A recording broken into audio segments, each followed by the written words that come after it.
al-imanu billah, itu beriman bahwa Rabb kita adalah Allah Subhanahu wa taala. Saudara-saudaraku sekalian, mengakui Allah sebagai Rabb, pencipta alam semesta, adalah merupakan fitrah setiap manusia. Orang yang fitrahnya masih murni dan belum berubah, dia akan mengakui bahwasanya Allah adalah Tuhan semesta alam. Allah pencipta langit dan bumi. Kenapa? Karena Allah telah memfitrahkan manusia di atas itu. Rasulullah SAW bersabda, Allah Ta'ala berfirman dalam hadis qudsi yang dikeluarkan Imam Ahmad dalam musnadnya, khalaqtu ibadi hunafa'a fajtalathu syayatin. Aku telah menciptakan hamba-hambaku dalam keadaan hanif. Apa itu hanif? Yaitu di atas fitrahnya, mengakui adanya Allah Subhanahu wa taala. Fajtalathu syayatin, namun kemudian setan pun membuat mereka menyimpang jalannya. Allah juga berfirman dalam surat Al-A'raf, wa idh akhadha rabbuka min bani adama min zuhurihim dzurriyyatahum wa ashhadahum ala anfusihim alastu bi rabbikum qalu bala syahidana. Dan ingatlah ketika Rabbmu mengambil dari punggung Nabi Adam keturunan mereka, lalu Allah mempersaksikan kepada mereka, bukankah aku Rabbmu, bukankah aku Tuhanmu? Mereka berkata, bala, benar engkau Tuhan kami. Dalam satu hadis Rasulullah SAW menafsirkan tentang ayat tersebut. Hadis tersebut dikeluarkan oleh Ibnu Mandah, demikian pula dikeluarkan oleh Imam Bukhari dan Muslim, bahwasanya ketika Allah telah menciptakan Nabi Adam, Allah mengusap punggung Nabi Adam, lalu mengeluarkan dari punggung Nabi Adam seluruh keturunannya sampai hari kiamat, seperti semut-semut yang kecil, kata Rasulullah. Kemudian Allah berfirman kepada keturunan Nabi Adam sampai hari kiamat itu, alastu bi rabbikum, bukankah aku Rabb kalian?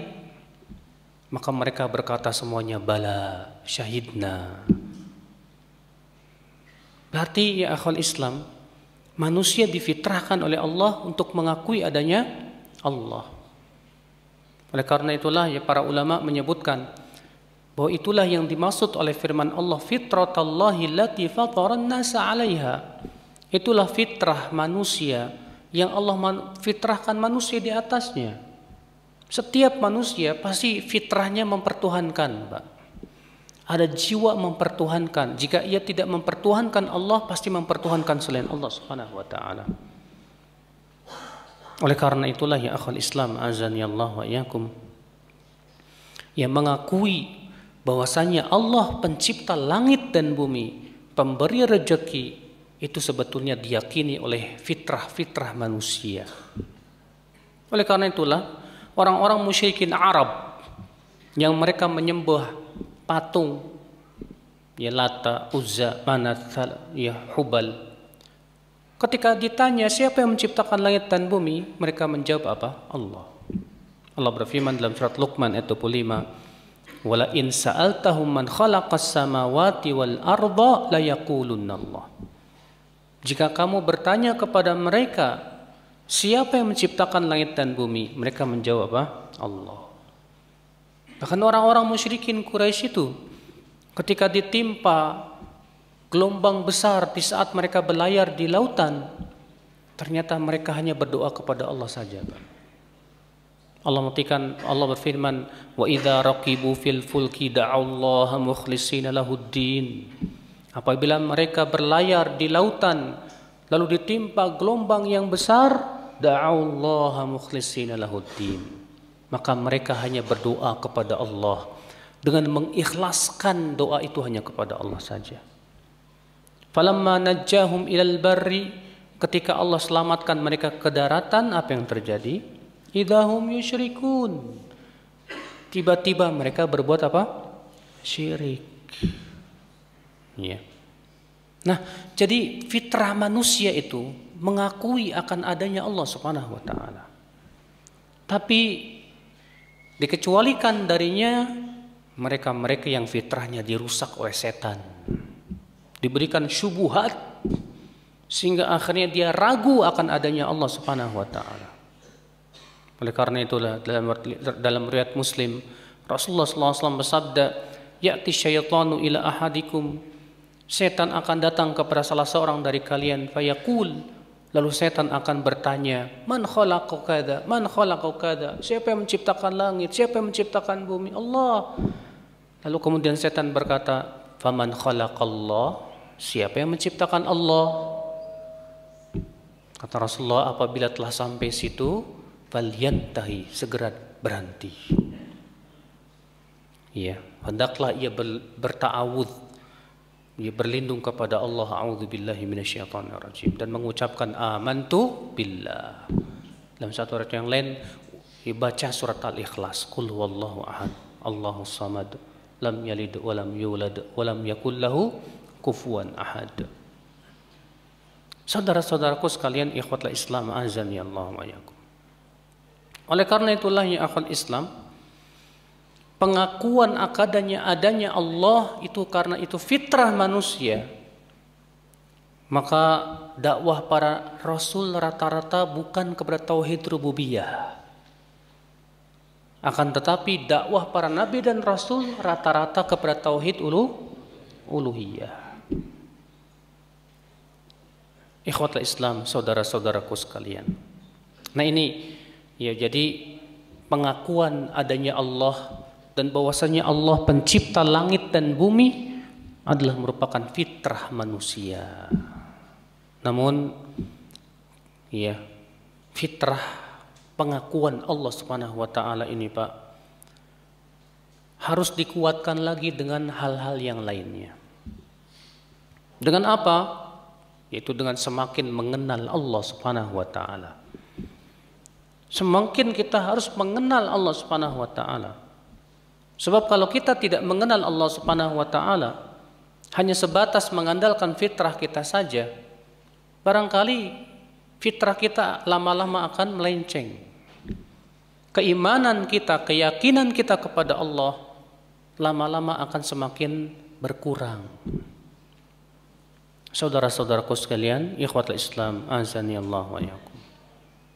Maka dari itulah ya akhwal Islam, ya, mengenai pembahasan al-imanu billah, beriman kepada Allah Subhanahu wa taala, kita akan membahas yang pertama yaitu 3 macam tauhid. Yang pertama tauhid rububiyah. Yang kedua tauhid uluhiyah. Yang ketiga tauhid apa? Tauhid asma was sifat. Ketahuilah bahwa tauhid terbagi menjadi 3. Apabila bapak-bapak ada yang bertanya, apa ada dalilnya dari Al-Quran dan hadis bahwa tauhid terbagi menjadi 3? Kita katakan kepada orang yang bertanya tadi, dalil apa yang Anda maksud? Kalau dia berkata dari Al-Quran dan hadis bahwasanya tauhid terbagi menjadi 3, kita katakan adapun dalil secara nas di mana Al-Quran berkata misalnya tauhid menjadi 3, Rasulullah bersabda tauhid menjadi 3, itu tidak ada. Yang ada disebut oleh dalam ilmu ushul fikih dengan istilah dalil istiqra, penelitian. Setelah diteliti oleh para ulama, ternyata macam-macam tauhid yang ada dalam Al-Quran itu tidak lepas dari 3 tadi. Contoh misalnya surat Al-Fatihah, Allah berfirman, Alhamdulillahi Rabbil Alamin, Ar-Rahmanir Rahim, Maliki Yaumiddin, Iyyaka na'bud wa iyyaka nasta'in. Alhamdulillah, segala puji bagi Allah, berarti memurnikan pujian hanya untuk Allah. Ini tauhid uluhiyah. Rabbil Alamin, pemilik semesta alam, berarti tauhid rububiyah. Ar-Rahmanir Rahim, tauhid asma was sifat, yang maha pengasih lagi maha mengasihi. Maliki Yaumiddin, tauhid rububiyah, Iyyaka na'budu wa iyyaka nasta'in. Tauhid uluhiyah. Sekarang saya mau tanya, Pak. Dalam Islam hukum ada berapa? Ada 5. Wajib, sunnah, mubah, makruh, haram. Ada enggak dalilnya di Al-Quran dan hadis yang menyebutkan hukum ada 5? Ada? Tidak ada. Terus kenapa para ulama mengatakan hukum tidak lepas dari 5? Dari penelitian yang disebut dengan dalil istiqra. Maka kalau Anda ada berkata, ya, hukum tidak 5 karena tidak ada dalilnya, kita katakan ya, secara nas tidak ada, tapi secara istiqra, ya, istiqra tidak lepas dari 5 tadi. Demikian pula ketika kita berkata tauhid terbagi menjadi apa?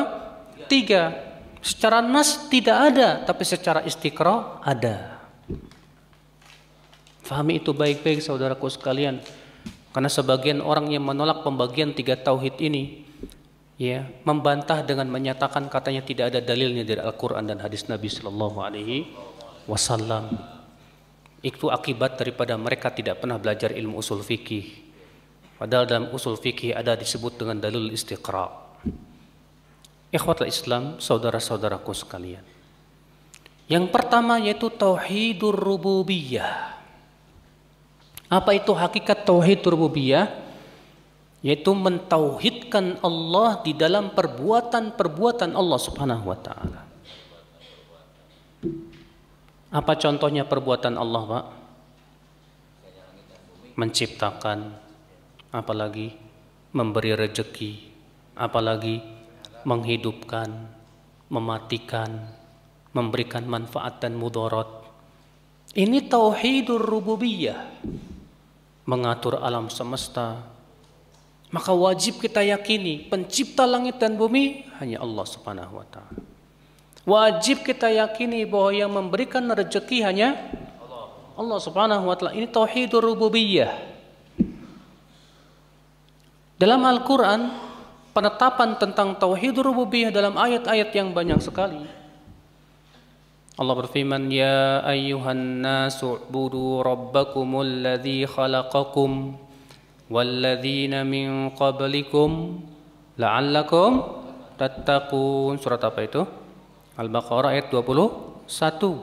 Wahai manusia, beribadahlah kepada Rabbmu yang telah menciptakan kamu dan menciptakan orang-orang sebelum kamu agar kamu apa? Bertakwa. Allah mengatakan apa? Beribadahlah kepada Rabbmu. Yang mana? Yang telah menciptakan kamu dan yang menciptakan orang-orang sebelum kamu agar kamu apa? Bertakwa. Lalu Allah mengatakan lagi, alladzi ja'ala lakumul arda firasya was samaa'a binaa'a wa anzala minas samaa'i ma'an fa akhraja bihi minas samarati rizqan lakum. Ini tauhid rububiyah. Dialah Allah yang telah menjadikan bumi sebagai hamparan, langit sebagai bangunan, dan Allah turunkan dari langit itu air hujan. Dengan air hujan itu Allah keluarkan berbagai macam rezeki dan buah-buahan sebagai rezeki untuk kalian, kata Allah. Lalu Allah mengatakan, fala taj'alu lillahi andada wa antum ta'lamun.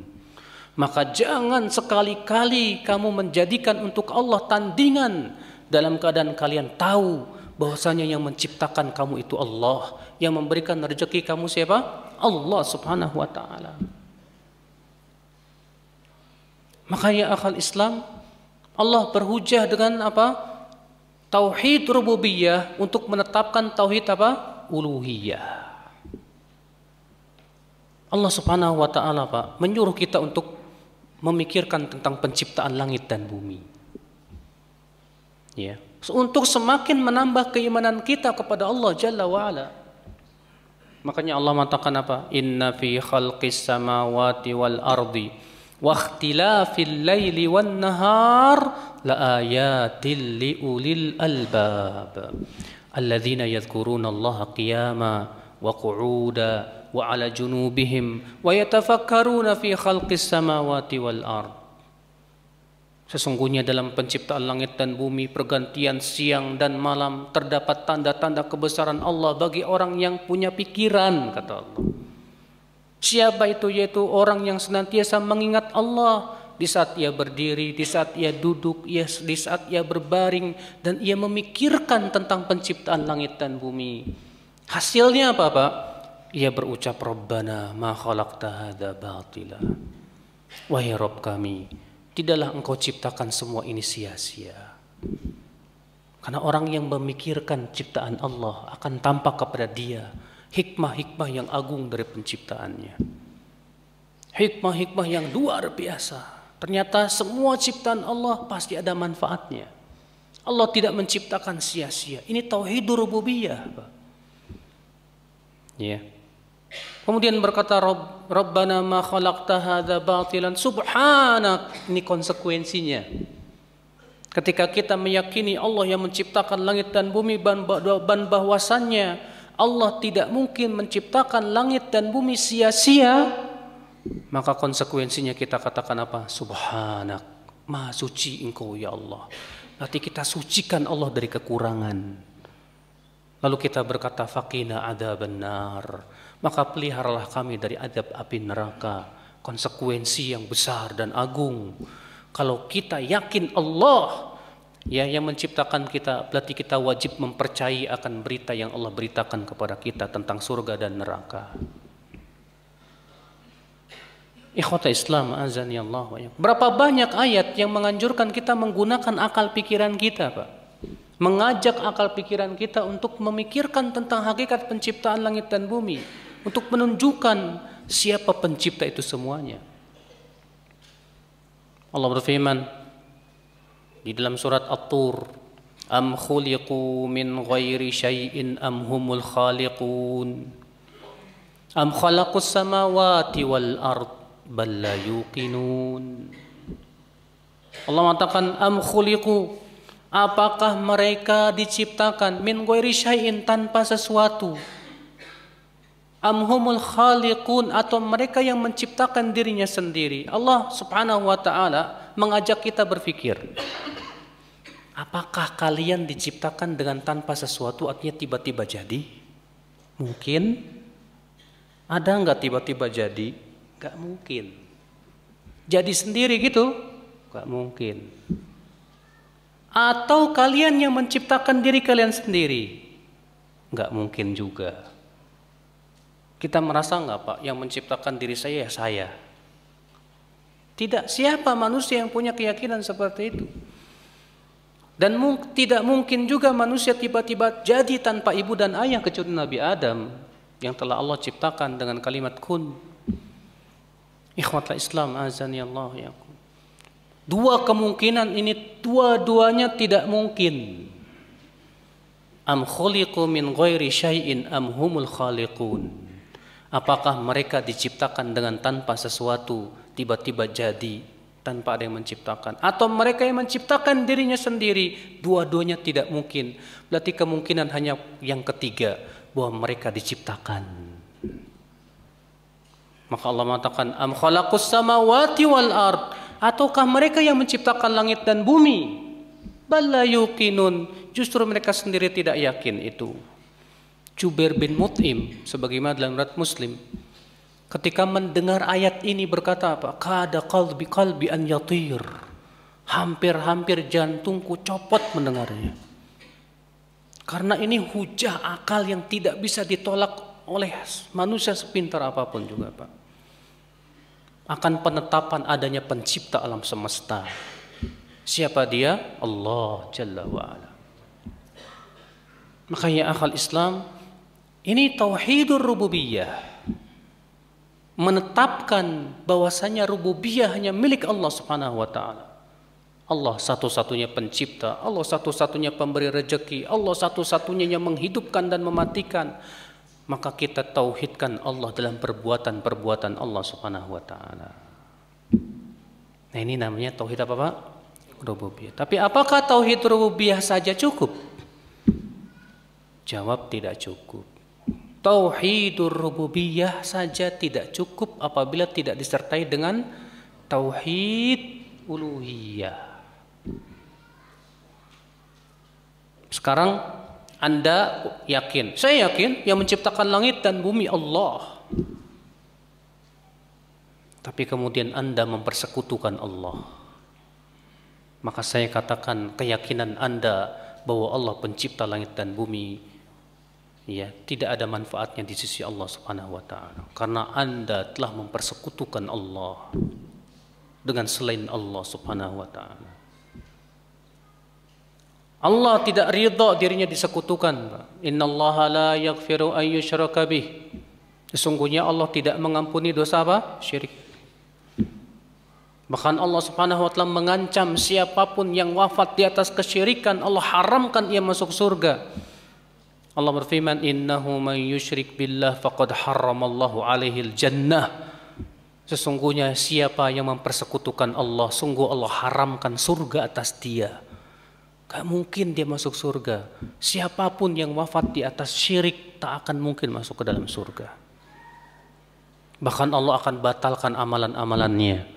Allah berfirman, la in asyrakta la yahbatanna amaluk. Jika kamu berbuat syirik, batal amalanmu itu. Gak ada manfaatnya di sisi Allah sama sekali. Maka dari itulah ya akhal Islam, ketika kita meyakini yang menciptakan langit dan bumi Allah, yang menciptakan diri kita Allah, yang memberikan nikmat kepada kita Allah satu-satunya, maka kita katakan, kalau begitu sembahlah Allah saja. Sembahlah Allah saja yang telah menciptakan kita. Oleh karena itu Allah menyebutkan dalam surat Al-Baqarah tadi yang sudah saya sebutkan di ayat 21 dan 22. Ya ayyuhan nasu ubudu rabbakumul ladzi khalaqakum walladzina min qablikum la'allakum tattaqun. Wahai manusia, sembahlah, beribadahlah kepada Rabbmu yang telah menciptakan kamu dan menciptakan orang-orang sebelum kamu. Tuh lihat Pak, berarti yang kita sembah, yang kita ibadahi siapa? Rabb kita yang telah menciptakan kita dan menciptakan orang-orang sebelum kita. Lalu Allah menyebutkan apa tujuan daripada ibadah? La'allakum tattaqun, agar kamu bertakwa. Berarti ibadah yang tidak menimbulkan ketakwaan itu pertanda belum diterima di sisi Allah Subhanahu wa taala. Kembali kemudian Allah mengingatkan lagi, alladzi ja'ala lakumul arda firasya. Dialah Allah yang telah menjadikan bumi sebagai hamparan, langit sebagai bangunan, dan Allah turunkan dari langit air hujan. Dengan air hujan itu Allah keluarkan berbagai macam tanaman dan buah-buahan sebagai rezeki untuk kalian. Lalu kemudian Allah menutup ayat itu dengan firman apa? Fala taj'alu lillahi andada. Maka jangan sekali-kali kamu jadikan untuk Allah apa? Tandingan.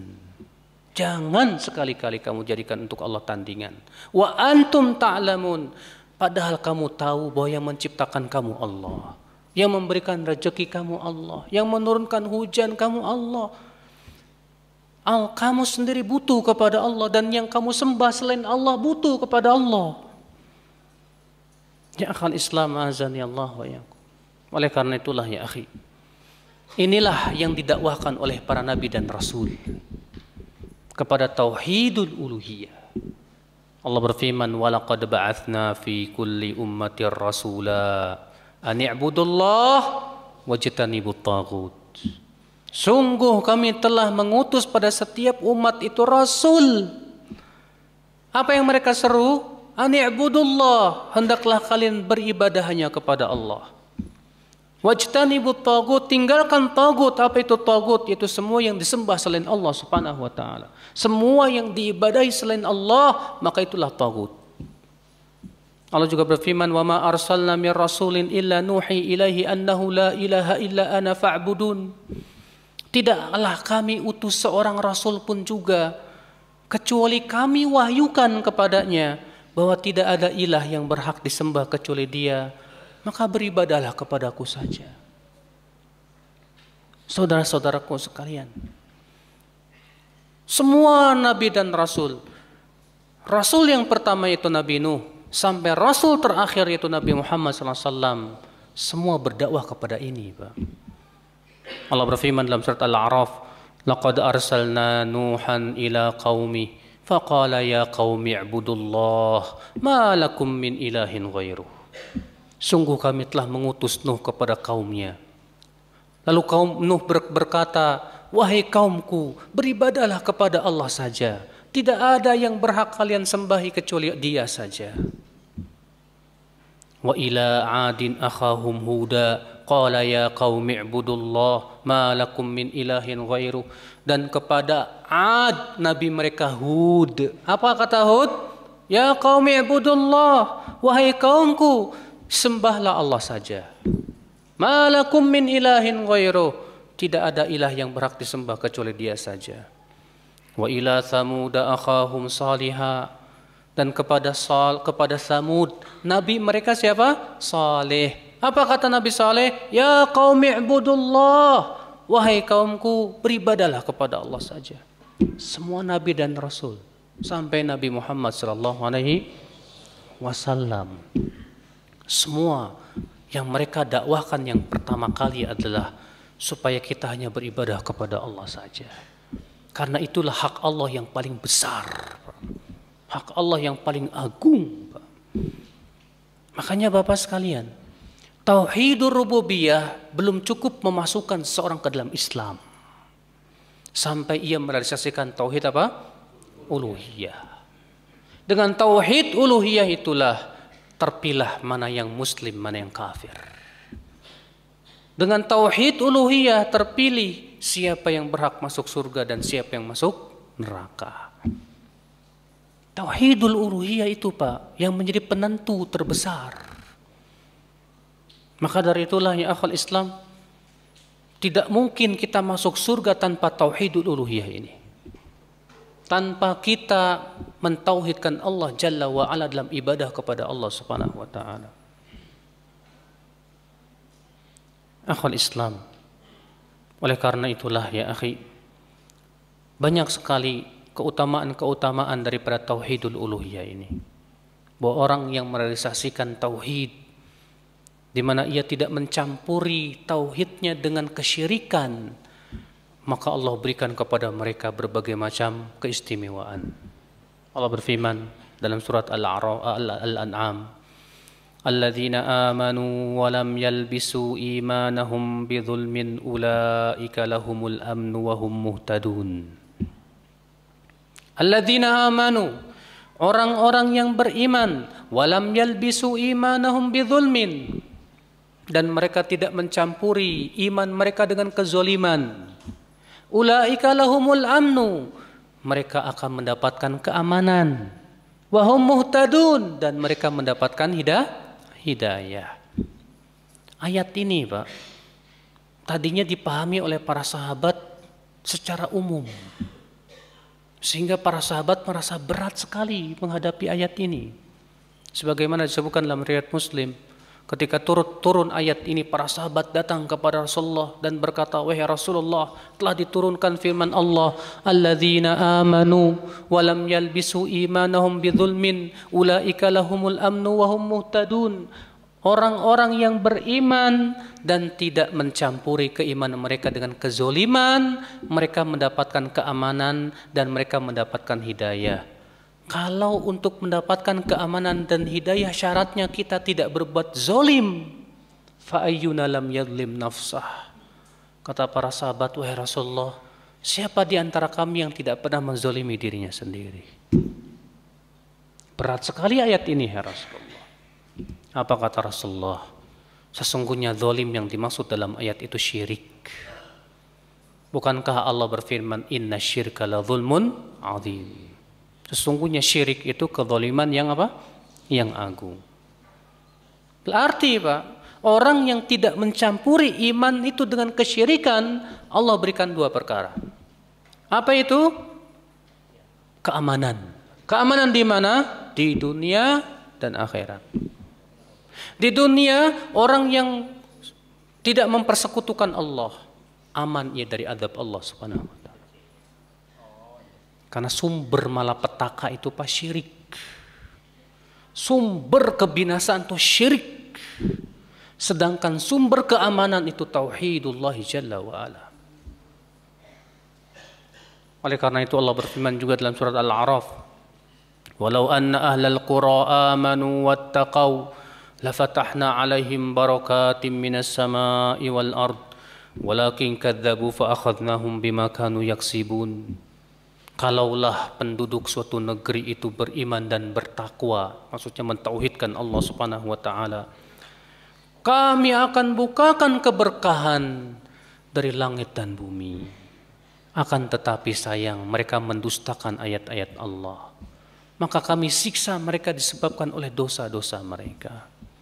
Lihat Pak, penduduk negeri yang ternyata mereka mentauhidkan Allah dan menjauhkan kesyirikan, Allah akan bukakan pintu-pintu keberkahan, berkah mereka itu Pak, dari langit dan bumi. Allah juga berfirman dalam surat Nur ayat 55, "Wa'adallahu alladhina amanu minkum wa 'amilus shalihat la yastakhlifannahum fil ard kama istakhlafal ladzina min qablihim wa la yumakkinanna lahum dinahum alladzi irtada lahum wa la yubaddilannahum min ba'di khaufihim amna ya'budunani la yusyrikuna bi syai'a." Allah berjanji kepada siapa? Kepada orang-orang yang beriman di antara kalian dan beramal soleh. Apa janjinya? Allah akan berikan kepada kalian kekhilafahan di muka bumi, sebagaimana Allah berikan kekhilafahan kepada orang-orang sebelum mereka. Dan Allah akan kokohkan agama yang Allah ridhoi tersebut untuk mereka. Dan Allah akan gantikan rasa takut dengan rasa aman. Kapan? Ya'budunani, di saat mereka hanya beribadah kepadaku saja. La yusyrikuna bi syai'a, dan mereka tidak mempersekutukan Allah sedikit pun juga. Tuh lihat Pak. Dalam surat Hud tadi, surat apa tadi? Surat Nur ayat 55. Allah berjanji kepada siapa? Orang yang beriman dan beramal. Janjinya apa? Memberikan kekhilafahan. Berarti kekhilafahan itu janji Allah bukan Pak? Janji Allah buat siapa?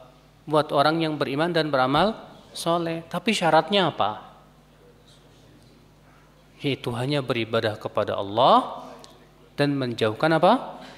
Kesyirikan. Atas dasar ayat ini kita Ahlussunnah meyakini bahwa khilafah itu bukan tujuan dakwah. Kenapa? Karena itu memang janji Allah bagi orang yang mentauhidkannya. Tujuan dakwah itu supaya manusia mentauhidkan Allah. Tujuan dakwah itu. Adapun khilafah itu hadiah dari Allah, pemberian dari Allah bagi orang yang merealisasikan syaratnya, yaitu hanya beribadah kepada Allah saja dan menjauhi apa-apa? Kesyirikan. Dan dalam ayat itu Allah mengatakan apa? Allah akan kokohkan agama mereka di muka bumi, dan Allah akan gantikan rasa takut dengan rasa aman. Berarti keamanan itu sumbernya dari mana? Tauhid. Kalau tauhid tidak direalisasikan, jangan harap Anda aman. Walaupun kelihatannya aman di dunia, tapi sementara. Ia tidak aman dari azab Allah Subhanahu wa taala. Jangan Anda kira orang-orang yang suatu negeri yang diberikan oleh Allah kenikmatan, sementara negeri itu berbuat dosa dan maksiat, itu akan aman terus. Jangan Anda sangka. Dengarkan firman Allah dalam surat Al-An'am. Allah mengatakan apa? Falamma nasu ma dzukiru bih fatahna 'alaihim abwaaba kulli syai' hatta idza farihu bima utu akhadnahum baghtah fa idza hum mublisun. Ketika mereka telah meninggalkan peringatan yang telah diperingatkan kepada mereka, kami bukakan pintu-pintu kesenangan dari segala sesuatu. Lihat Pak, ya Allah mengatakan ketika suatu negeri itu sudah meninggalkan peringatan Allah, ternyata Allah bukakan pintu-pintu apa? Kesenangan. Tapi hati-hati negeri yang seperti ini. Kok dikasih kesenangan sama Allah akibat maksiat mereka? Hati-hati. Karena Allah menyebutkan dalam ayat itu apa? Hatta idza farihu bima utu, sehingga ketika mereka telah bergembira dengan pemberian Allah tersebut, akhadnahum baghtah, maka kami berikan adab sekonyong-konyong.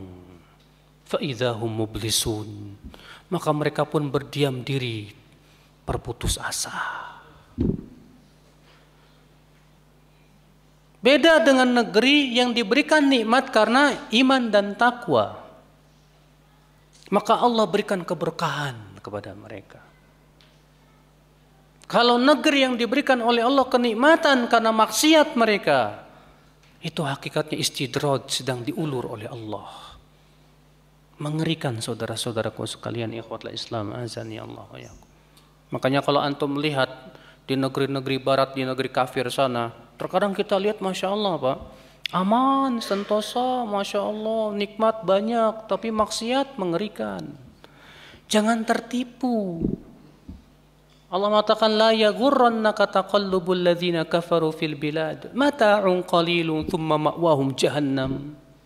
Jangan menipu kamu kebebasan mereka bepergian di muka bumi ini, kesenangan mereka di dunia itu hanyalah kesenangan yang sebentar, kata Allah Subhanahu wa taala. Saudara-saudaraku sekalian, ikhwatul Islam, azani Allah wa iyyakum. Jadi Pak, tauhidul uluhiyah sumber keamanan. Ya, kita kembali kepada surat Al-An'am tadi. Alladzina amanu wa lam yalbisu imanahum bidzulmin ulaika lahumul amnu wa hum muhtadun. Orang-orang yang beriman dan tidak mencampuri keimanan mereka dengan kesyirikan, maka mereka mendapatkan keamanan. Keamanan di mana? Di dunia dan ya. Wahum muhtadun, dan mereka mendapat hidayah. Hidayah di mana? Di dunia dan akhirat. Orang yang mentauhidkan Allah itu Pak, dikasih oleh Allah hidayah hatinya. Sehingga hidayah, berbagai macam hidayah akan datang ke hatinya di saat ia mentauhidkan Allah Jalla wa'ala.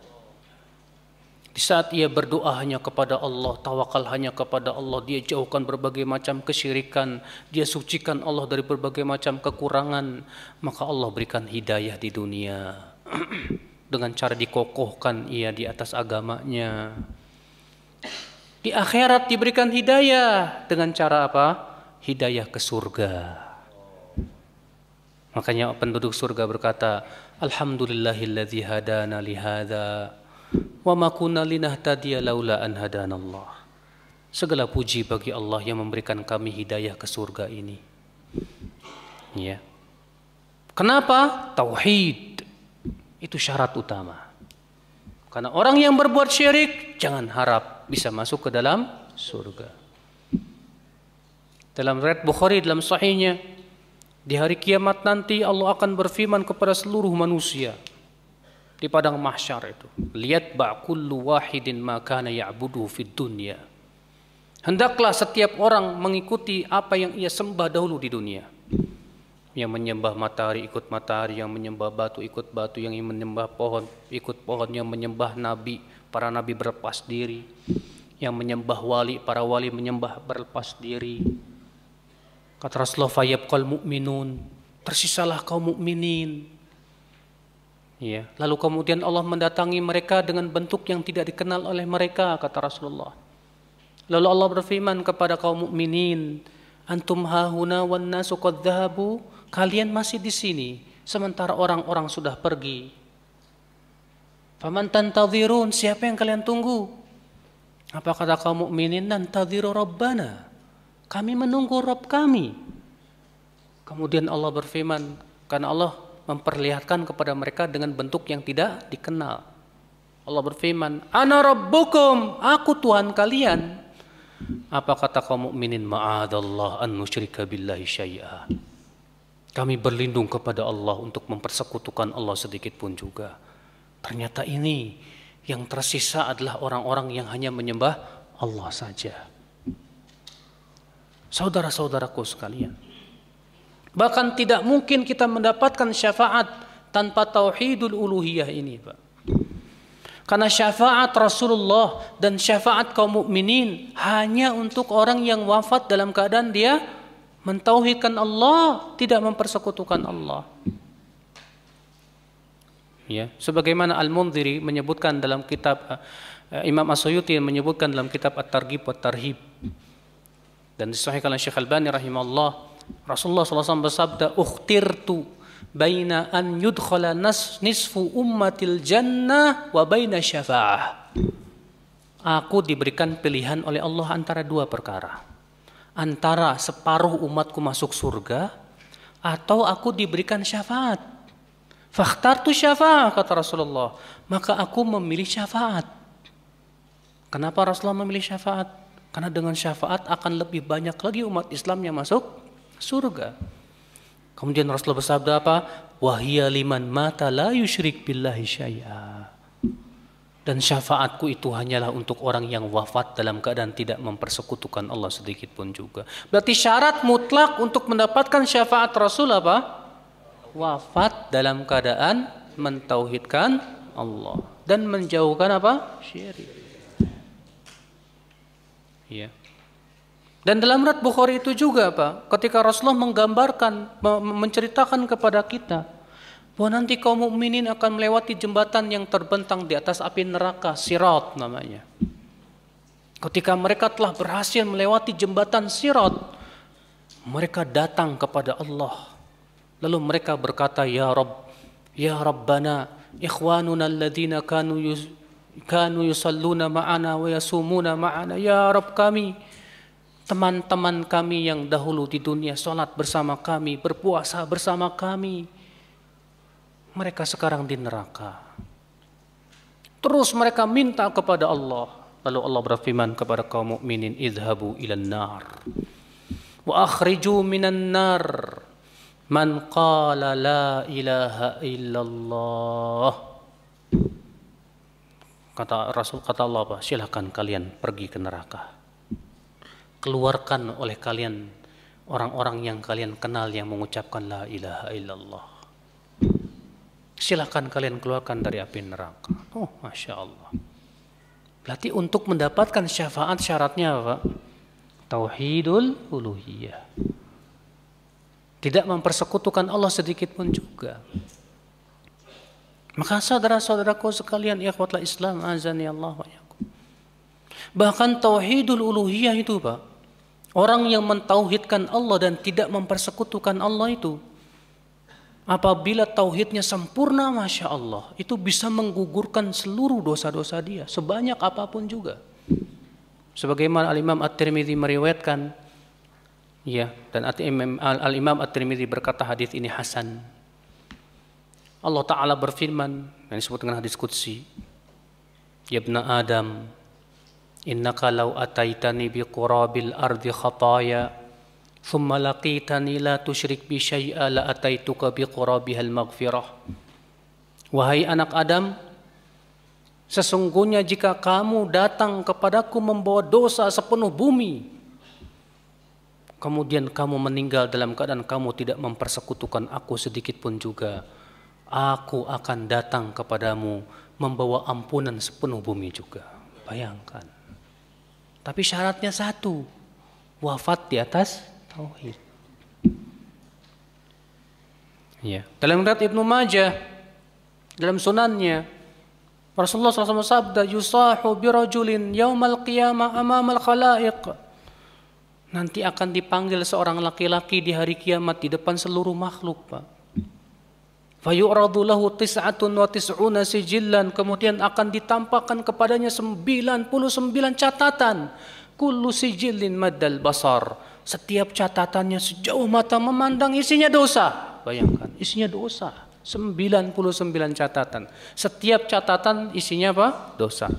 Sejauh mata memandang. Lalu Allah berfirman kepada si hamba ini, alaka udhur, kamu punya udhur tidak? Enggak punya ya Allah. Kamu mengingkari dosa-dosamu? Tidak. Si hamba ini sudah yakin akan dilemparkan ke neraka. Lalu Allah berfirman, bala innalaka indana hasanah. Kamu punya kebaikan di sisi kami. Fatukhraju lahu bitaqah. Lalu dikeluarkan kartu bertuliskan asyhadu alla ilaha illallah. Si hamba ini merasa heran. Lalu si hamba ini berkata, Ya Rabb, madhil bitaqah. Apa hebatnya kartu kecil ini dibandingkan dengan 99 catatan tadi? Kata Allah apa? Innaka la tuzlam, kamu tidak dizalimi. Di bawahlah timbangan, disimpan 99 catatan dalam satu neraca dan kartu la ilaha illallah dalam satu neraca. Fathaqulatil bitaqah, kata Rasulullah, ternyata kartunya jadi berat dan 99 catatan jadi ringan. Allah maafkan dia, Masya Allah. Ini namanya kartu jaminan surga, Pak. Kalau antum punya kartu apa? Kredit, kartu ini, kartu itu, nggak ada manfaatnya di akhirat tuh semua, Pak. Yang bermanfaat di akhirat cuma satu kartu la ilaha illallah. Nah, ini saudara-saudaraku sekalian. Maka dari itulah saudaraku sekalian, tauhid uluhiyah ini penting sekali. Jangan sampai kita wafat dalam keadaan syirik, naudzubillah. Kalau kita wafat di atas syirik, ya Allah, haram surga untuk kita, ya. Enggak bisa kita masuk surga.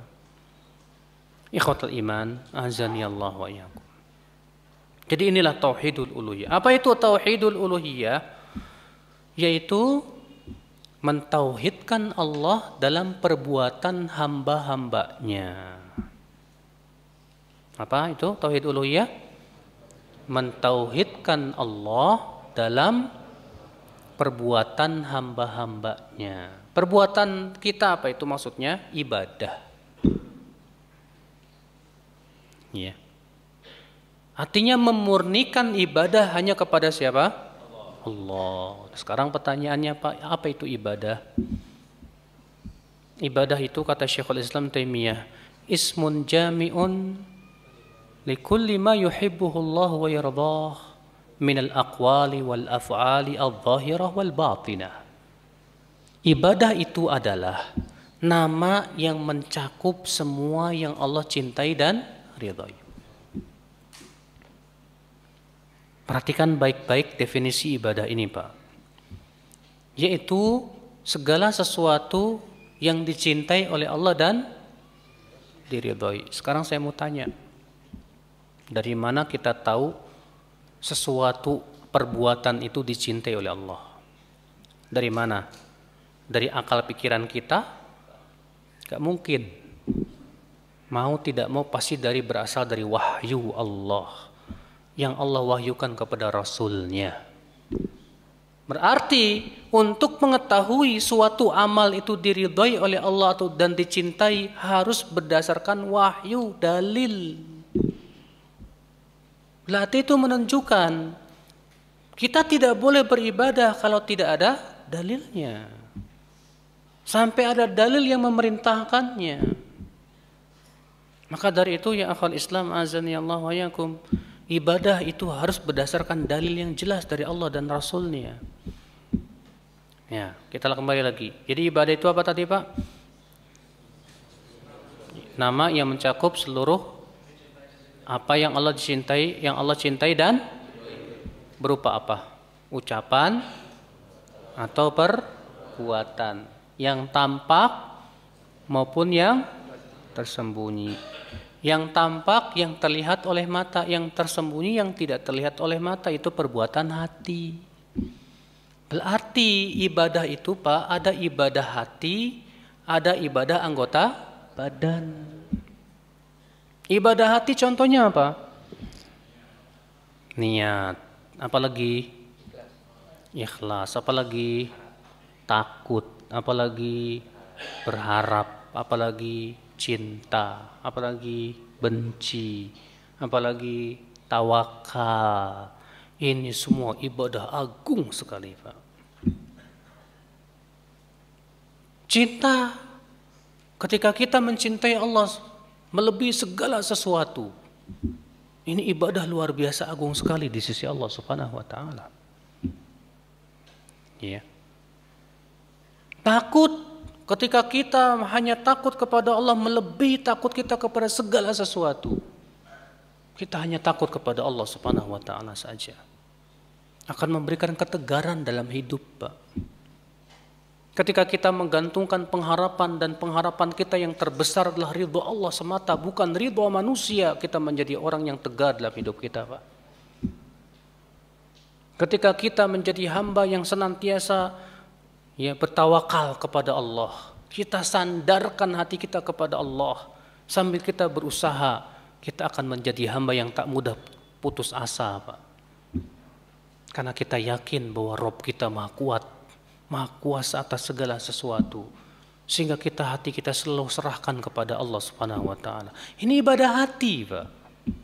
Makanya ibadah hati itu kata para ulama lebih agung daripada ibadah anggota badan. Ya. Al-Hasan Al-Basri ketika menyebutkan keutamaan para sahabat, beliau berkata apa? Ma fuddila ashabu Rasulillah sallallahu alaihi wasallam bikathrati salatin wala bikathrati saumin wa innama fuddilu bima waqara fi qulubihim. Para sahabat tidaklah diberikan oleh Allah keistimewaan karena banyaknya salat, karena banyaknya puasa. Akan tetapi mereka diistimewakan oleh Allah dengan amalan yang ada pada hati mereka. Tuh lihat, hati mereka. Mereka yang paling agung keikhlasannya, Pak. Mereka yang paling kuat kecintaannya kepada Allah Subhanahu wa taala. Mereka orang yang paling kuat ketakwaannya kepada Allah Subhanahu wa taala. Iya. Tidak ada generasi yang paling mencintai Allah dan Rasulnya kecuali generasi siapa? Sahabat.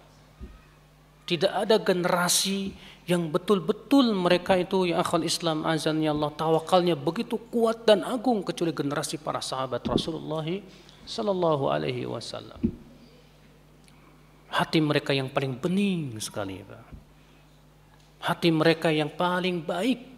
Oleh karena itu Ibnu Mas'ud berkata, "Man kana minkum mustannan falyastanni bi ashabi Rasulillah fa innahum abarrun nasi quluban wa a'maquhum ilman." Siapa di antara kalian yang ingin mengambil suri tauladan, jadikan para sahabat sebagai suri tauladan kalian. Karena mereka orang yang paling baik hatinya. Iya, para sahabat paling baik hatinya, paling bening hatinya, paling jauh dari hawa nafsu, paling jauh dari syahwat dan syubhat. Mereka para sahabat orang-orang yang paling takwa kepada Allah. Amalan hati. Amalan hati ini yang menentukan, Pak. Ya, tingginya derajat di sisi Allah. Iya. Ketika Rasulullah mensifati orang Khawarij, tahu nggak orang Khawarij?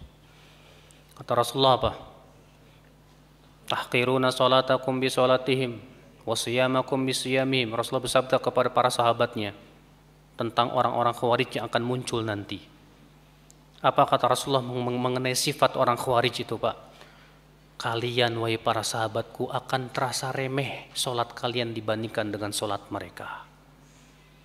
Puasa kalian remeh dibandingkan dengan puasa mereka, orang-orang Khawarij itu, Pak. Dan memang benar ketika orang Khawarij muncul di zaman Ali bin Abi Thalib, Ibnu Abbas pergi menuju orang-orang kumpulan orang Khawarij, ya. Kata Ibnu Abbas apa? Aku lihat tangannya kapalan, jidatnya hitam kapalan, matanya sayu. Kenapa? Karena orang Khawarij itu kalau malam nggak tidur, sholat sepanjang malam. Kalau siang puasa terus. Demikian tuh hebat banget ibadah mereka, Pak. Tapi apa kata Rasulullah tentang orang Khawarij? Padahal orang Khawarij ibadahnya luar biasa, Pak.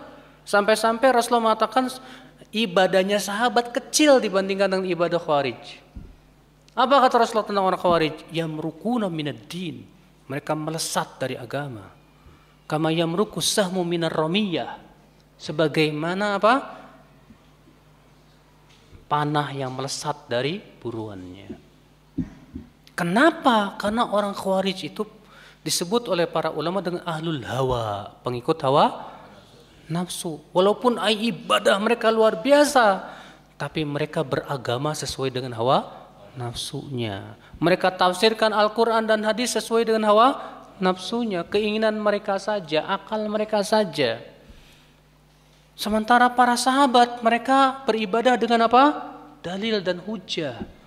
Keimanan mereka yang paling jauh dari hawa nafsu. Walaupun ibadah mereka tidak terasa remeh dibandingkan dengan orang Khawarij, tapi tetap tidak bisa dibandingkan. Rasulullah bersabda, la tasubbu ashabi, jangan kalian mencaci maki para sahabatku, demi zat yang diriku berada di tangannya. Kalaulah di antara kalian ada yang berinfak dengan 1 emas gunung, itu tidak akan sampai kepada infaknya sahabat 1 mud atau setengah mud. Tuh lihat Pak. Apa yang menentukan? Bukan kuantitas, kualitas. Karena para sahabat lebih kuat imannya dari kita, lebih ikhlas dari kita. Berarti itu menunjukkan Pak, ibadah hati itu jauh lebih apa? Dahsyat. Bahkan tanpa ibadah hati tidak akan timbul ibadah anggota badan. Tanpa ibadah hati, ibadah badan pun ditolak oleh Allah Subhanahu wa taala. Kalau antum sholat nggak khusyuk, pahalanya kecil. Sedangkan khusyuk itu ibadah hati bukan, Pak? Ya. Kalau antum sholat nggak ikhlas, mengharapkan pujian manusia, dapat pahala apa dapat dosa? Dosa. Sedangkan ikhlas itu ibadah apa, Pak?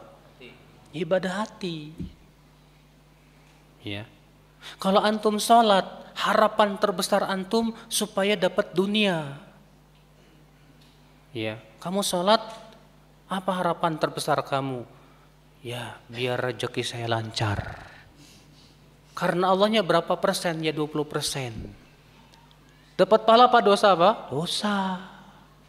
Kenapa? Karena ia lebih mengharapkan dunia daripada keridhaan Allah. Ibadah harapan itu luar biasa loh Pak. Bahkan manusia itu sesuai dengan harapan dalam hidupnya. Ketika harapan dunia yang paling besar, ibadah juga ngikut. Ketika harapan akhiratnya yang terbesar, ibadah juga ngikut. Kalau orang yang harapan akhiratnya dan harapan ridho Allahnya sangat yang betul-betul dia kuatkan, saya tidak mengharapkan apa-apa kecuali Allah Subhanahu wa taala. Saya mengharapkan ridho Allah semata. Itu insya Allah ikhlas Pak, ikhlas. Dia akan menjadi hamba yang paling ikhlas di dunia. Kenapa? Karena yang paling dia harapkan adalah ridho. Itu ibadah harapan namanya Pak. Atau bahasa Arabnya apa? Roja. Bukan radio roja ya Pak ya. Roja. Ya. Roja itu artinya berharap. Itu ibadah agung sekali. Jangan Anda kira itu ibadah yang kecil, Pak. Orang yang harapan kuat paling besarnya kepada kehidupan akhirat, dia akan jadi qanaah, zuhud dalam kehidupan dunia. Dia akan merasa cukup dengan apa yang Allah berikan kepadanya. Tapi kalau harapan dunianya terbesar di hati dia menjadi orang yang rakus. Dia tidak punya sifat qanaah. Dia tidak akan bisa zuhud. Kenapa? Karena yang dia harapkan hanya dunia, dunia, dan dunia. Ke masjid pun juga ngarepin biar ada suara. Maklumlah lagi nyalon misalnya. Ya. Akhirnya karena ada tujuan dunia itu baru termotivasi pergi ke masjid. Udah kepilih, udah selesai juga nggak pernah pergi ke masjid lagi. Apalagi nggak kepilih. Wallahu a'lam. Wallahi musibah Pak, karena harapan ini. Maka hati-hati akhi. Berarti ibadah hati itu yang harus betul-betul kita perhatikan. Perhatikan betul-betul ibadah hati itu Pak. Iya. Yang sudah saya sebutkan tadi, cinta. Kita mencintai Allah itu ibadah yang luar biasa, Pak. Dan cinta kepada Allah Subhanahu wa taala akan terrealisasi dengan semangat kita kepada ibadah. Kenapa? Karena cinta itu bagaikan motor penggerak dalam hidup. Cinta dan harapan ini, Pak, motor penggerak dalam hidup.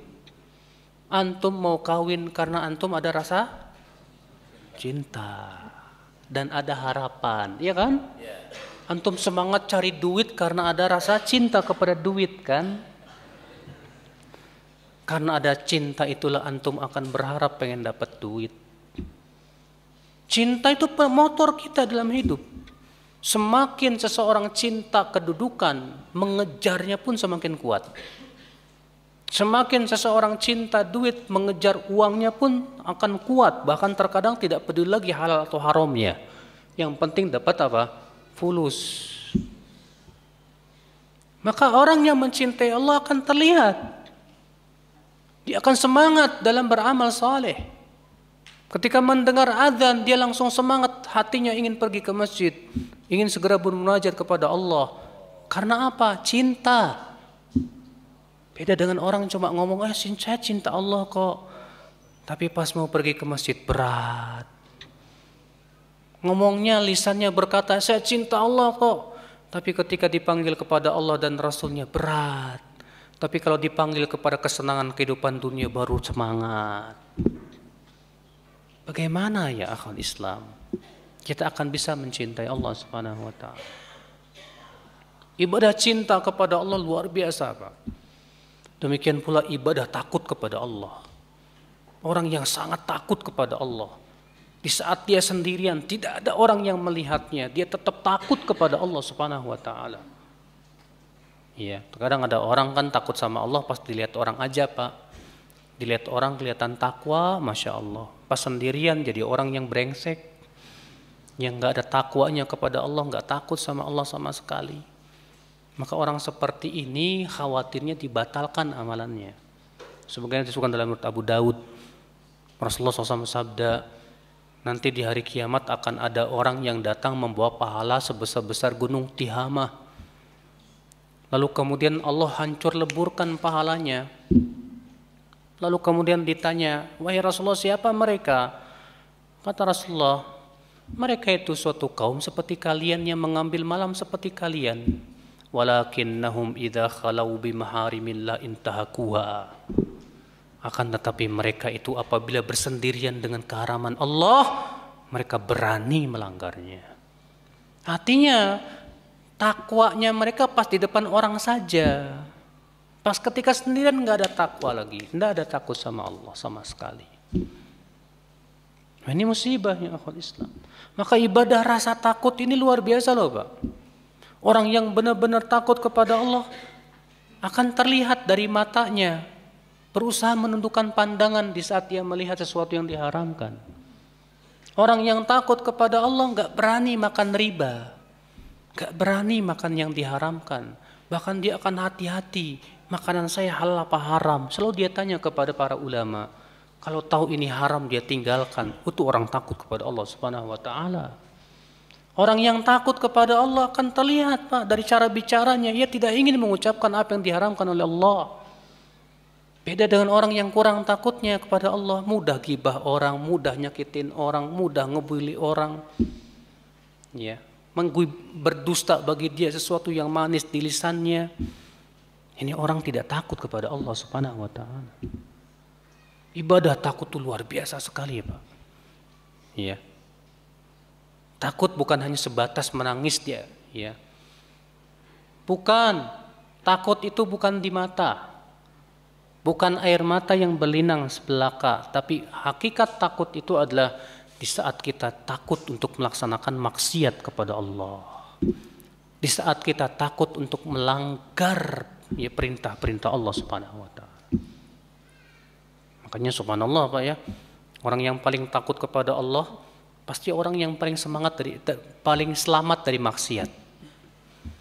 Sebaliknya, orang yang paling tidak takut kepada Allah biasanya orang yang selalu berbuat apa? Maksiat. Ibadah tuh. Nah, ini, Pak, ini ibadah hati luar biasa. Ya. Memberikan kekuatan dalam hidup, Pak. Belum lagi ibadah tawakal. Masya Allah, apalagi itu. Tawakal yang hakikatnya menyerahkan hati kita dan menyandarkan hidup kita kepada siapa? Kepada Allah. Orang yang tawakal itu, Pak, nggak penakut. Tawakal. Ada orang mau naik pesawat takut jatuh. Mau naik mobil takut tabrakan. Jalan kaki takut.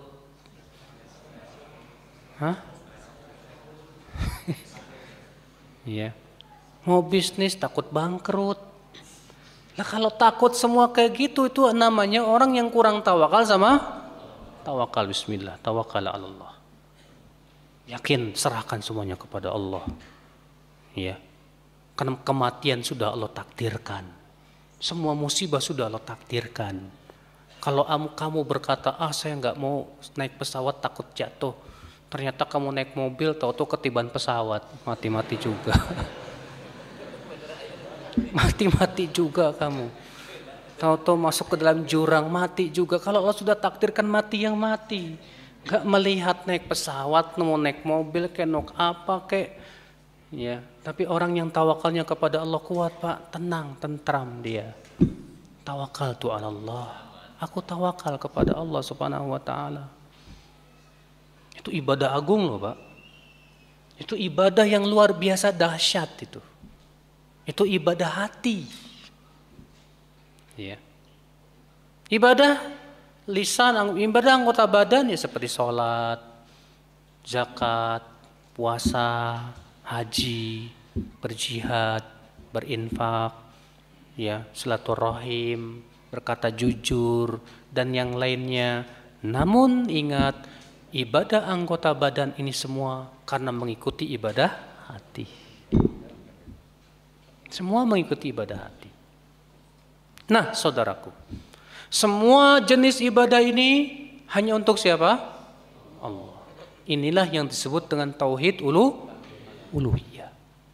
Siapa yang mempersekutukan ibadah-ibadah tersebut untuk selain Allah, sungguh ia telah berbuat apa? Syirik.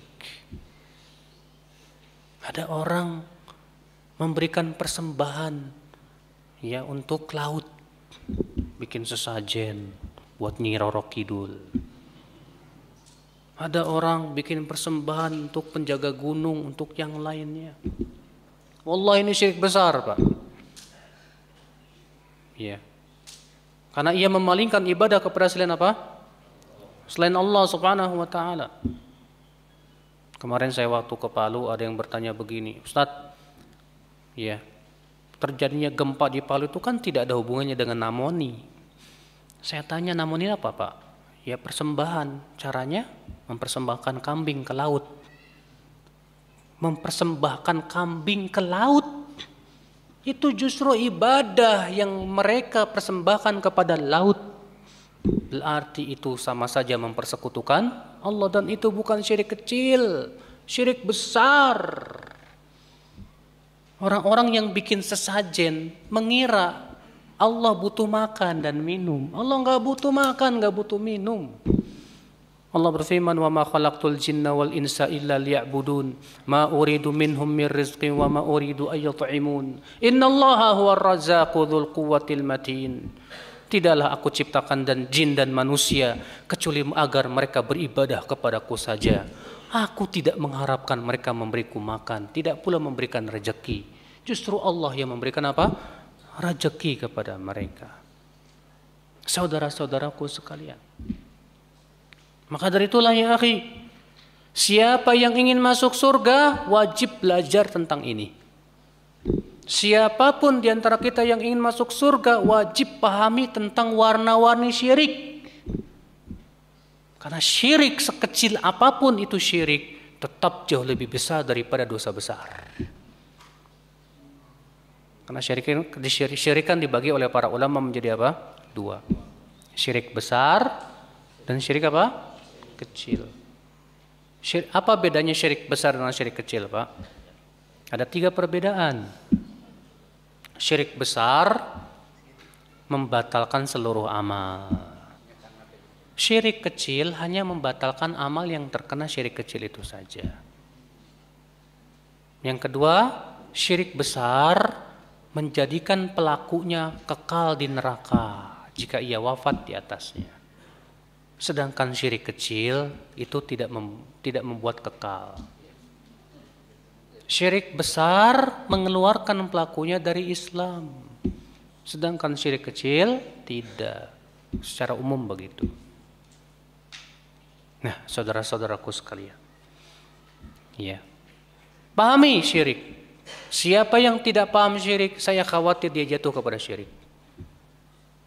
Penyair Arab berkata, "Araftu syarla li syar walakin li tawaqqih." Wa man lam ya'rifil khair minasyarr yaqa'u fihi. Aku mengenal keburukan bukan aku ingin berbuat buruk,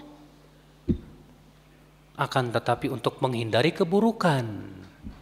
Karena orang yang tidak bisa membedakan antara baik dan buruk, ia akan jatuh kepada keburukan.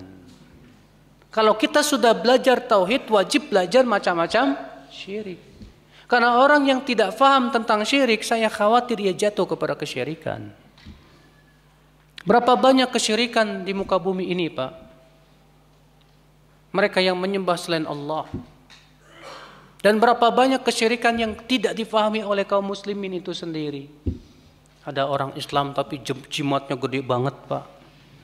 Ketika mereka ditegur apa katanya? Ini kan cuma sarana. Sarana buat apa, Mas? Ya buat nolak bala. Yang nolak bala itu Allah. Ya saya yakin menolak bala itu hanya Allah. Tapi ini cuma sarana, cuma syariatnya doang. La ilaha illallah. Mas, bagaimana kalau jimatnya ketinggalan? Orang yang jimatnya ketinggalan biasanya ketakutan banget, Pak. Waduh, ketinggalan. Itu tanda kalau hatinya menyandarkan kepada jimat.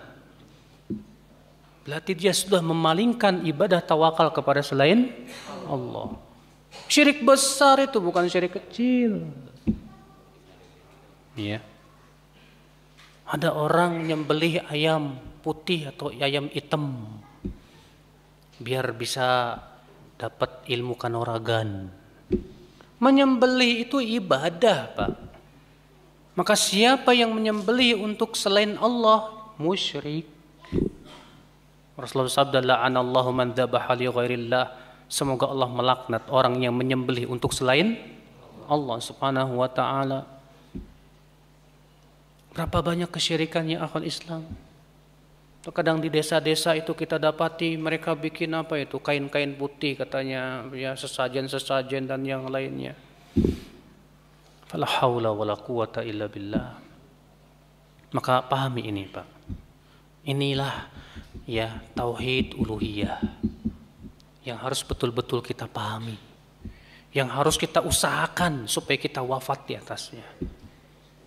Kita takut dan ini yang harus kita takuti, yang harus kita takuti, yang harus kita betul-betul khawatirkan, yaitu wafat di atas syirik. Kalau ada orang wafat di atas zina tapi dia mentauhidkan Allah, masih ada kemungkinan masuk surga tidak? Ya. Kalau ada orang wafat makan riba, tapi ia mentauhidkan Allah, masih dijamin masuk surga tidak, Pak? Masih. Tapi bukan berarti saya memberikan motivasi kepada orang yang berbuat zina ya. Yang penting saya wafatnya di atas tauhid, saya berzina, terserah saya.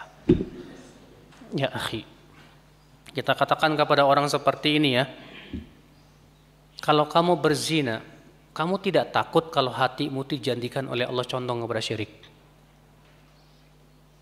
Karena di antara sebab seseorang yang dijadikan hatinya condong kepada syirik dan kekufuran itu akibat dosa besar juga. Dalilnya surat Al-Ahzab atau surat An-Nur, saya lupa. Allah berfirman, "Falyahdharil ladzina yukhalifuna an amrihi an tusibahum fitnatun aw yusibahum adzabun alim." Hendaklah waspada orang-orang yang menyelisih perintah Rasul untuk ditimpa fitnah atau ditimpa adab yang pedih. Tuh lihat, orang yang menyelisih perintah Rasul diberikan dua pilihan, dua-duanya pahit. Yang pertama ditimpa fitnah. Apa itu fitnah? Kata Imam Ahmad, syirik atau kekafiran. Iya. Atau ditimpa adab yang pedih. Silakan pilih. Mau yang mana? Ditimpa fitnah atau ditimpa adab yang pedih? Enggak mau dua-duanya. Kalau begitu taati Rasul. Jangan selisih apa? Rasul. Jauhi larangan-larangan Rasul salawatullahi alaihi wasallam. Namun kita punya keyakinan kalau ada orang yang wafat di atas dosa besar, tapi ia tidak mempersekutukan Allah, tetap ia dapat jaminan masuk surga. Berdasarkan riwayat Muslim, Rasulullah bersabda, "Man qala la ilaha illallah dakhala al-jannah." Siapa yang mengucapkan la ilaha illallah dan wafat di atasnya, dia pasti masuk surga. Apa kata Abu Dzar? Wa in zana wa in sarak ya Rasulullah. Walaupun dia berzina dan mencuri, hai Rasulullah. Kata Rasulullah apa? Ya, walaupun dia berzina dan mencuri. Abu Dzar merasa heran, diulangi lagi sama Abu Dzar. Walaupun dia berzina dan mencuri ya Rasulullah. Ya, walaupun dia berzina dan mencuri. Heran Abu Dzar, nanya lagi. Walaupun berzina dan mencuri ya Rasulullah. Apa kata Rasulullah? Iya, walaupun Abu Dzar nggak suka itu. Masya Allah ya akhwal Islam. Berarti jaminan orang yang wafat di atas tauhid sudah mendapat jaminan masuk surga. Sebaliknya kalau ada orang amalannya banyak tapi wafat di atas syirik, batal amalannya, habis semuanya. Ya, faja'alnahu haba'an manthura. Kami jadikan amalannya itu apa? Bagaikan debu yang bertebaran. Tidak ada manfaatnya di sisi Allah Subhanahu wa taala. Makanya yang terpenting, Pak, yang harus kita khawatirkan tuh wafat di atas syirik. Selama kita khawatir dari syirik dan takut untuk jatuh kepada syirik, selama itu insya Allah kita akan terus belajar. Selama itu kita akan terus berhati-hati. Tapi selama kita merasa aman dari syirik, insya Allah iman saya kuat, nggak mungkin saya berbuat syirik. Antum merasa aman dari syirik, hati-hati loh Pak. Karena orang yang merasa aman dan merasa pede darinya, hebat ini iman saya, nggak mungkin berbuat syirik. Bisa jadi Allah seret ya kepada apa? Kesyirikan. Karena ia merasa aman dari makar Allah Subhanahu wa taala. Jangan merasa aman. Rasulullah aja nggak merasa aman kepada para sahabatnya. 5 hari sebelum Rasulullah wafat, Rasulullah bersabda begini, ala la'natullahi 'alal yahudi wan nasara ittakhadhu qubur anbiya'ihim wa anbiya'ihim masajid. Ketahuilah laknat Allah atas Yahudi dan Nasrani. Mereka mengambil kuburan nabi mereka sebagai masjid. Yuhadziruhum ma sana'u. Rasulullah SAW mewaspadakan para sahabat jangan sampai melakukan perbuatan itu. Padahal iman sahabat sudah luar biasa, Pak. Keimanan mereka luar biasa, Pak. Tapi tetap Rasulullah mewanti-wanti. Dalam satu riwayat Imam Ahmad Rasulullah bersabda, "Ala fala tattakhidhu qabri 'ida." Jangan kalian jadikan kuburanku sebagai 'id. Padahal para sahabat imannya kuat sekali, Pak. Tapi tetap Rasulullah nggak pede. Maka nggak boleh kita merasa aman dari syirik. Kita merasa hebat, tauhid kita, nggak boleh. Ya akhwal Islam, azani Allah wa iyyakum. Nah, ini disebut dengan tauhid apa? Uluhiyah. Jadi tauhid uluhiyah itu hakikatnya apa, Pak? Mentauhidkan Allah dalam perbuatan-perbuatan hambanya. Perbuatan hamba Allah itu apa? Ibadah. Ibadah itu ada ibadah hati dan ibadah anggota badan. Semuanya hanya untuk Allah. Dan ibadah hati itu ibadah yang paling agung. Bahkan ibadah hati itulah sumber munculnya berbagai macam ibadah anggota badan. Ikhwatul Islam, saudara-saudaraku sekalian. Sekarang kita masuk tauhidul asma was sifat. Apa itu tauhid asma was sifat, Pak? Meyakini bahwa Allah memiliki nama-nama dan sifat yang sangat sempurna, yang tidak serupa dengan makhluknya. Wajib kita imani itu, Pak. Allah memiliki nama-nama dan sifat-sifat yang luar biasa. Allah berfirman, walillahil asmaul husna fad'uuhu biha. Milik Allah lah asmaul husna, maka berdoalah kepada Allah dengannya. Ya akhal Islam, Rasulullah SAW bersabda, inna lillahi tis'atan wa tis'ina isman man ahsaha dakhalal jannah. Allah memiliki 99 nama. Siapa yang menghitungnya ia akan masuk surga. Kata Imam Nawawi, 99 ini tidak menunjukkan pembatasan nama. 99 ini hanyalah yang diperintahkan oleh Allah untuk menghitungnya. Makanya Rasulullah bersabda apa? Man ahsaha dakhalal jannah. Allah memiliki 99 nama, siapa yang menghitungnya akan masuk. Berarti yang diperintahkan untuk kita hitung hanya 99. Bukan berarti nama Allah hanya 99. Akan tetapi nama Allah sangat banyak sekali, tidak ada yang mengetahuinya kecuali Allah Subhanahu wa taala saja. Karena Dia Maha sempurna. Ya. Jadi wajib kita imani, Pak. Nama dan sifat Allah sangat banyak, tak terbatas. Siapa yang membatasi sifat Allah hanya 20 misalnya, yang wajib, yang boleh sekian-sekian. Karena kan di masyarakat kita kan suka membagi begitu. Sifat wajib Allah 20. Sifat jaiz, sifat boleh. Ini hamba kurang ajar. Ngatur Allah, ya Allah, engkau wajib punya sifat 20 ini ya. Yang ini boleh buat engkau, yang ini enggak boleh. Siapa ente? Makhluk kok ngatur Allah. Makhluk itu kewajibannya mengimani apa yang Allah kabarkan berupa sifat-sifat Allah. Yang lebih tahu tentang Allah, Allah. Kita tidak bisa mengenal Allah sebatas dengan akal, tidak bisa. Maka dari itulah pembatasan sifat-sifat hanya 20 sifat wajib. Sifat jaiz sekian, Pak. Semua itu tidak ada dalilnya dari Al-Quran dan hadis Nabi Sallallahu Alaihi Wasallam. Imani semua yang Allah kabarkan dalam Al-Quran dan Rasulullah kabarkan dalam hadis-hadisnya. Dan wajib imani dan yakini ya dengan sebuah firman Allah, laisa kamitslihi syai' wa huwas samiul basir. Ini ayat kaidah dalam mengimani asma wa sifat. Allah mengatakan apa? Laisa kamitslihi syai'. Allah tidak serupa dengan apapun. Titik. Belum. Allah masih berfirman, wa huwas samiul basir. Dan Allah Dia Maha mendengar, lagi Maha apa? Di sini Allah menetapkan sifat mendengar dan sifat melihat. Manusia mendengar tidak? Manusia melihat tidak? Maka Allah mengatakan Allah tidak serupa dengan apapun. Dan Allah mendengar lagi Maha melihat. Berarti mendengar Allah sama tidak dengan mendengar makhluk? Melihatnya Allah sama tidak dengan melihatnya makhluk? Oke, kalau begitu semua sifat sama. Allah berfirman, War ar-Rahmanu 'alal arsy istawa. Ar-Rahman beristiwa di atas arasy. Kita katakan istiwanya Allah di atas arasy sesuai dengan keagungannya. Tidak sama dengan istiwa manusia di atas sesuatu. Sebagaimana mendengarnya Allah tidak sama dengan mendengarnya makhluk. Istiwanya Allah pun tidak sama dengan istiwa apa?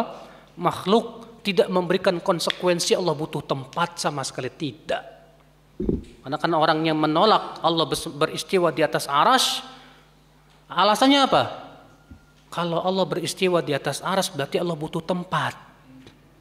Kita katakan itu kalau kamu samakan Allah dengan makhluk. Betul. Manusia kalau beristiwa di atas sesuatu dia butuh tempat. Kalau kamu samakan dengan makhluk, betul konsekuensinya seperti itu.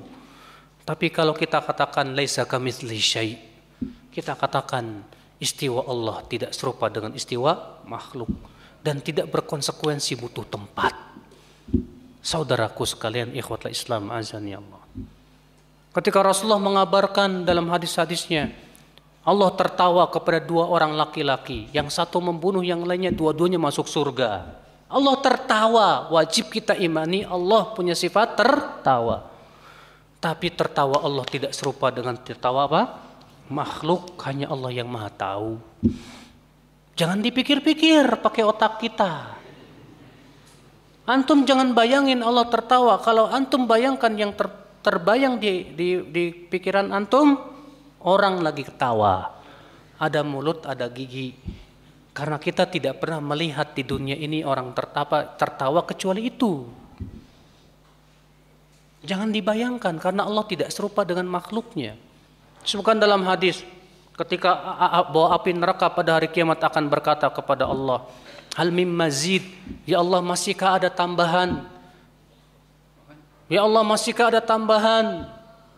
Sampai kemudian kata Rasul, hatta yada'ur rabb qadamah, sampai Allah pun meletakkan kakinya di neraka. Lalu kemudian neraka berkata, qat, cukup ya Allah. Di situ disebutkan Allah meletakkan kakinya. Lalu sebagian orang ada yang menafsirkan dengan penafsiran yang sama sekali tidak ada dalam bahasa Arab. Apa katanya? Yang dimaksud dengan kaki itu sekelompok manusia. Mana ada dalam bahasa Arab kaki itu sekelompok manusia? Jadi gimana dong pahaminya? Yakini bahwa Allah punya kaki, tapi kaki Allah tidak serupa dengan kaki manusia. Sebagaimana Anda punya keyakinan Allah mendengar, tapi mendengar Allah tidak serupa dengan mendengar manusia. Allah melihat Allah tidak serupa dengan melihatnya manusia. Demikian pula seluruh sifat Allah tidak serupa dengan sifat manusia. Imani seperti itu. Karena yang paling tahu tentang sifat Allah, Allah.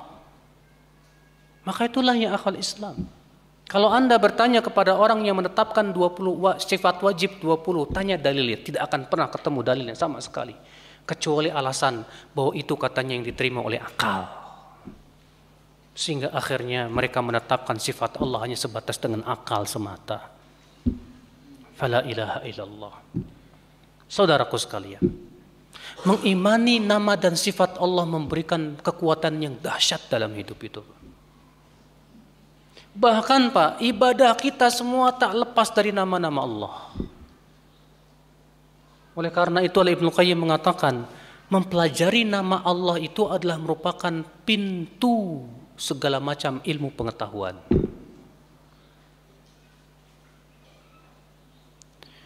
Bapak sekalian, semua ibadah kita tidak lepas dari nama Allah. Saya buktikan. Ketika Bapak sholat, apa yang Bapak harapkan? Ketika Bapak sholat, apa yang Bapak harapkan? Ampunan dari Allah. Berarti Bapak yakin Allah Maha Pengampun. Karena Bapak yakin Allah Maha Pengampun, itulah sehingga Bapak pun berusaha untuk mendapatkan ampunan Allah. Saya mengharapkan ridho Allah. Berarti Bapak punya keyakinan Allah punya sifat ridho. Iya, karena punya sifat ridho itulah kita kemudian mengharapkan ridho Allah. Kalau saya sih tawakal aja sama Allah, saya yakin kok Allah mampu melindungi saya. Sifat Allah dan nama Allah. Karena kita yakin Allahu ala kulli syai'in qadir. Allah Maha Kuasa atas segala sesuatu. Ya. Allah punya sifat muhaimin, penjaga, al-hafidh, yang menjaga hamba-hambanya. Dan kalau Allah sudah menjaga hamba-hambanya, siapapun tidak akan ada yang bisa memberikan mudarat padanya. Maka hati kita jadi tenang, tawakal kepada Allah Subhanahu wa taala. Ya. Ketika kita melihat keindahan alam, Pak, kemudian kita bercakap-kagum, subhanallah, indah sekali. Kalau ciptaannya ini indah, pasti penciptanya maha indah. Sehingga di situ terlahir ibadah. Maka ya akhul Islam azani Allah wa iyyakum. Semua ibadah manusia tidak lepas dari asma was sifat. Maka semakin seseorang yakin kepada asma wa sifat, ibadahnya semakin kuat kepada Allah Subhanahu wa taala. Ya. Contoh misalnya Bapak mengimani firman nama Allah Asy-Syakur. Apa itu Asy-Syakur? Yang Maha berterima kasih. Allah itu sangat terima kasih kepada hamba, Pak.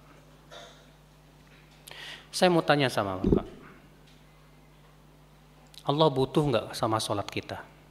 Tidak. Allah butuh kepada puasa kita? Tidak. Allah butuh kepada amalan soleh kita? Allah tidak butuh kepada amalan soleh kita loh, Pak. Maksiat kita membahayakan Allah nggak, Pak? Kalau kita sholat, kita zakat, kita puasa, kita haji, semua amalan soleh itu untuk diri kita sendiri. Allah nggak diuntungkan sama sekali. Allah mengatakan, man amila salihan fali nafsih, wa man asa'a fa'alaiha. Siapa yang beramal soleh maka untuk dirinya, dan siapa yang berbuat buruk pun juga untuk dirinya. Ya, bayangkan Pak, pikirkan baik-baik. Pikirkan baik-baik. Allah tidak butuh kepada amal soleh kita, tapi ketika kita beramal soleh, tetap Allah berterima kasih kepada kita. Iya. Padahal Allah tidak butuh kepada kita, tidak butuh kepada amal soleh kita, tapi kalau kita beramal soleh, Allah berterima kasih kepada kita. Coba lihat terima kasihnya Allah. Satu amal dihitung sampai 10 sampai 700 kali lipat, dikasih sama Allah. Berlipat-lipat ganda. Sementara dosa, padahal Allah tidak dirugikan oleh dosa kita. Tapi ketika kita berbuat dosa, Allah hanya tuliskan satu saja untuk kita.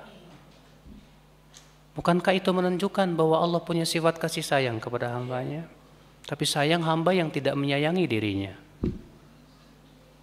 Coba saudaraku sekalian, Allah syakur, sangat berterima kasih. Kalau kita pikir-pikir Pak, kenikmatan surga dengan amalan soleh kita di dunia nggak bisa dibandingin. Surga itu luar biasa nikmatnya Pak, dan untuk selama-lamanya, untuk waktu yang tak terhingga. Kita hidup di dunia hanya 60 tahun. 60 tahun. Bapak tahu satu hari di sisi Allah berapa? 1000 tahun. Wa inna yauman inda rabbika ka alfi sanatin mimma ta'uddun.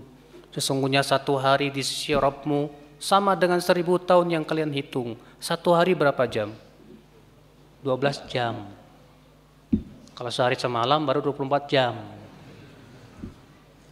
Satu hari 12 jam. Seharinya Allah itu 1000 tahunnya kita. Hitung sama antum, kalau antum umurnya 60 tahun. Berapa jam? Nggak sampai 1 jam di sisi Allah. Taib 60 tahun itu berapa kali kita beribadah? Berapa tahun kita ibadah? Dari ibadah yang banyak itu berapa yang diterima, yang ikhlas? Hitung sama antum. Tapi Allah berterima kasih kepada hambanya. Syakur. Allah berikan pahala yang besar. Di surga diberikan kenikmatan tak terhingga selama-lamanya. Bukankah Allah syakur? Syakur. Apa ketika kita mengimani Allah itu syakur? Allah maha berterima kasih. Maka ini memberikan semangat dalam apa? Ibadah. Kita akan mencintai Allah. Itu baru satu nama Pak. Bagaimana dengan 99 nama? Benar kata Rasulullah, man ahsaha dakhalal jannah. Siapa yang mengihsanya pasti masuk surga. Kata Ibnu Qayyim, apa sih maksudnya mengihsa itu? Yang Rasulullah sebutkan, Allah memiliki 99 nama. Siapa yang mengihsanya pasti masuk surga. Kata Ibnu Qayyim, mengihsa nama-nama Allah ada 4 martabat. Martabat yang pertama yaitu menghitungnya dengan dalil-dalilnya dari Al-Quran dan hadis. Martabat yang kedua menghafalnya. Martabat yang ketiga menyelami makna-maknanya. Martabat yang keempat mengamalkan konsekuensinya. Dan itulah yang dimaksud oleh firman Allah, walillahil asmaul husna fad'uuhu biha. Milik Allah lah nama-nama yang baik, maka berdoalah kepada Allah dengan nama-nama tersebut. Dan doa ada 2 macam, doa permintaan dan doa ibadah. Dua-duanya masuk dalam ayat tadi. Nanti kita beribadah dengan asmaul husna. Maka siapa yang betul-betul memahami Asmaul Husna dengan baik, maka itu menjadi power dalam kehidupan, Pak. Jadi kekuatan yang dahsyat dalam hidup kita itu. Sahih ya akhul Islam, azan ya Allah wa iyyakum. Makanya orang yang paham Asmaul Husna Pak, gak perlu belajar khusus motivasi. Nggak perlu belajar supaya memotivasi bagaimana jadi. Dengan Asmaul Husna saja dia akan menjadi orang yang semangat dalam hidupnya. Menjadi orang yang giat, yang tak mudah putus asa, yang senantiasa Masya Allah ya semangat, tidak pernah lemah dalam hidupnya, tidak malas-malasan, karena dia benar-benar memahami Asmaul Husna. Saudara-saudaraku sekalian, ikhwatul iman, azani Allah wa iyyakum. Nah inilah 3 tauhid. Yang pertama tadi apa? Tauhid rububiyah. Yang kedua apa? Tauhidul uluhiyah. Yang ketiga apa? Tauhidul asma'i was sifat. Ternyata 3 tauhid ini agung sekali kan Pak? Luar biasa sekali kan Pak? Dan itulah hak Allah atas hamba-hambanya. Penuhilah hak Allah tersebut ya. Kenali Allah dengan hal seperti itu. Iya. Ikhwatul Islam, azani Allah wa iyyakum. Nah ini ya al-iman billah, beriman kepada siapa? Allah Subhanahu wa ta'ala.